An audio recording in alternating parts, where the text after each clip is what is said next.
Carcar City nasikop ang tulo ka mga tao nga giingong nalambigit sa vote buying ug vote selling. Ang detalye sa report ni Femery Dumabo.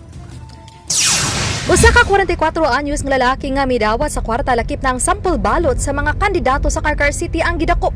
Lakip sa mga giaresto ang duha ka babae nga matud pa ang vote seller o ang mihatag sa kwarta og mga sample ballots. Matud sa Carcar City Police, moabot sa 5,000 cash ang ilang nasakmit. Nadakpan ang tulo sa sitio Dapdap, Barangay Poblacion 3, Carcar City niadtong Sabado sa gabi, Mayo 10. Og maski holiday karong adlaw gipasaka sa kapulisan ang kasong kalapasan sa Comelec Resolution 11104 o vote buying o vote selling sa mga nalambigit. So far ma'am, diri sa Carcar City, wala na po tayo mga reported nga untoward incidents.